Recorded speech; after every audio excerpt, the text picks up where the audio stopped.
Price God. கர்த்தர் நல்லவர். இந்த வீடியோவின் மூலமாக உங்களை பார்ப்பதில் ரொம்ப சந்தோஷம்.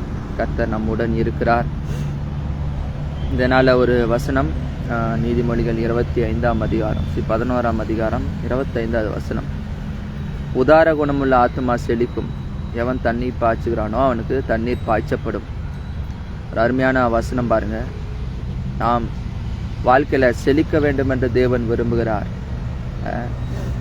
ஒரு பிசினித்தனம் இல்லாமல், ஒரு கஞ்சத்தனம் இல்லாமல், நல்லா கொடுக்கிறவர்களாக, ஆசீர்வாதம் உள்ளவர்களாக, மற்றவர்களுக்கு ஆசீர்வாதமாக இருக்கிறவர்களாக, அநேகருக்கு பிரயோஜனம் உள்ள ஒரு வாழ்க்கையை வாழ வேண்டும் என்று தேவன் விரும்புகிறார்.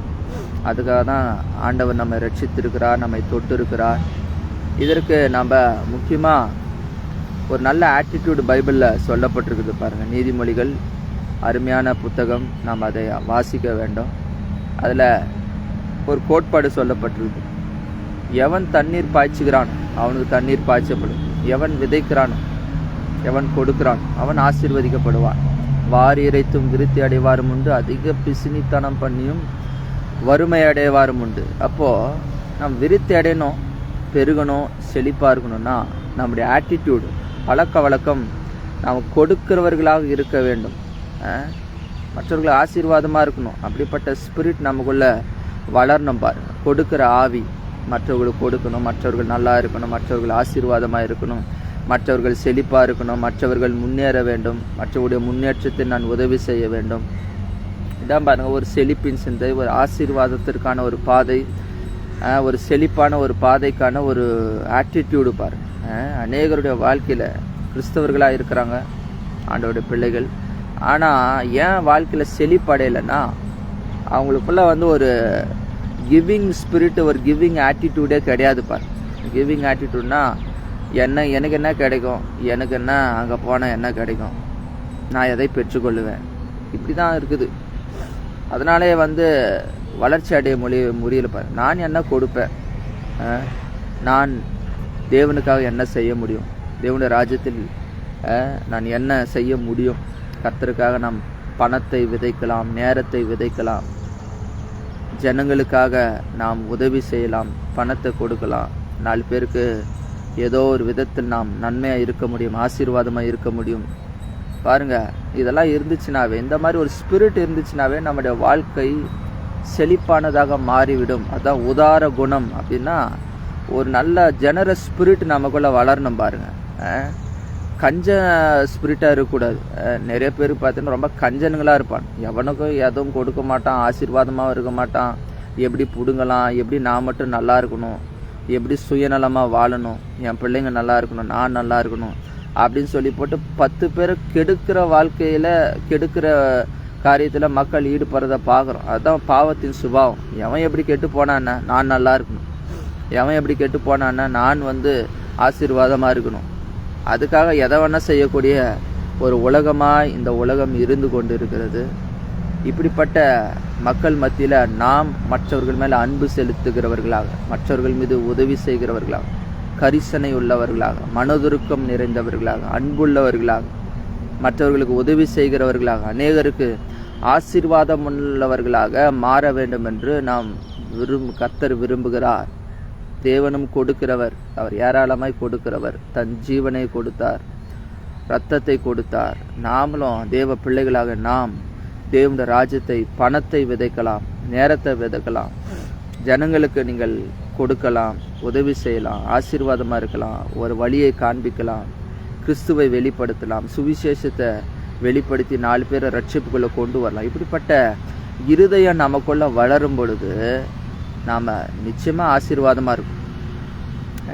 மற்றவனை பிடுங்கி நான் நல்லா இருக்குன்னு நினச்சா அது சாபத்தின் வாழ்க்கை பாருங்க. ஆனால் நான் மற்றவர்களுக்கு கொடுத்து மற்றவர்களுக்கு ஆசீர்வாதமாக இருக்க போகிறேன்.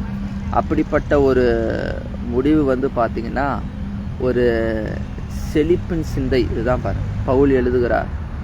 என்ன எழுதுறாருன்னா, வாங்குவதை பார்க்கிலும் கொடுப்பதே பாக்கியம். எப்படி என்ன எழுதுறாருன்னா, வாங்குறத பார்க்கலும் கொடுப்பதே பாக்கியம், அப்படி தான் எழுதுறாரு பாருங்க. அப்போ பவுலுடைய சிந்தை எப்படி இருக்குது, கொடுக்கறதா மேன்மையான காரியத்தை பவுல் பேசுகிறான். இன்னைக்கு இப்படிப்பட்ட ஒரு ஸ்பிரிட் நமக்குள்ள வளரணும். நம்ம தேவனுடைய ராஜ்யத்தை கொடுக்கும்பொழுது கர்த்தர் வானத்தின் பலகணிகளை திறந்து உங்களை ஆசீர்வதிக்கிறார். விதைக்கிறவனுக்கு விதையும் புசிக்கிறவனுக்கு ஆகாரத்தையும் தேவன் தருகிறார். கொடுங்கள் கொடுக்கப்படும் என்று இயேசு சொன்னார். நம்ம தேவனுடைய ராஜ்யத்தில் பணத்தை விதைக்க விதைக்க விதைக்க நம் குடும்பங்கள் ஆசீர்வாதமாக இருக்கும். நம்முடைய பிஸ்னஸ் செழிக்கும். நம்முடைய பிள்ளைகள் ஆசீர்வாதமாக இருப்பார்கள். நம்ம குடும்பங்கள் ஆசீர்வாதமாக இருக்கும். தசமபாகம் கொடுக்கும் பொழுது உங்கள் குடும்பத்தில் பொருளாதார பிரச்சனைகள்லாம் வராது பாருங்க. கடன் பிரச்சனைகள்லாம் நீங்கிவிடும். அற்புதங்கள் அதிசயங்கள் நடக்கும் பாருங்க.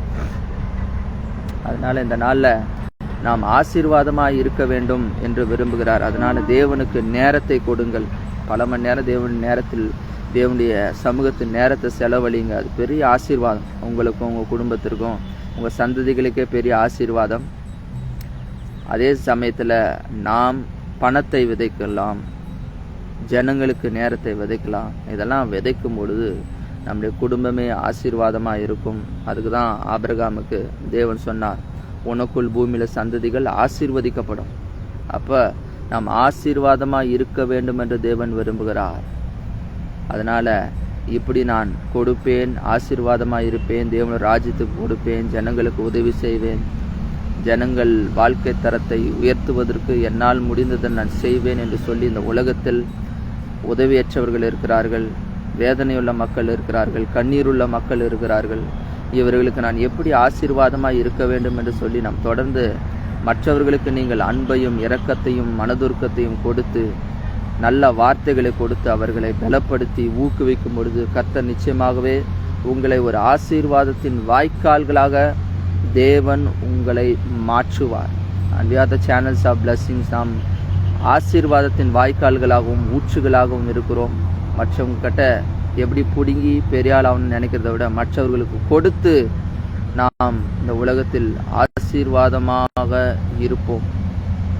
கர்த்தர் தாமே இந்த வீடியோவின் மூலமாக ஆசீர்வதிப்பாராக. நாம் இன்னொரு வீடியோவின் மூலமாக சந்திக்கலாம். ரொம்ப நெட்வொர்க் ஸ்லோவாக இருக்குது. கர்த்தர் நல்லவர். தொடர்ந்து கொடுங்கள், தொடர்ந்து ஆசீர்வாதமாக இருங்கள். தேவனுக்கு நேரத்தை கொடுங்க. தேவனுடைய ராஜ்யத்தில் பணத்தை விதையுங்கள். நீங்களும் உங்கள் சந்ததிகளும் செழிப்பாக இருக்கும். கர்த்தர் நல்லவர். ஆமென். நம்ம இன்னொரு வீடியோ மூலமாக சந்திக்கலாம்.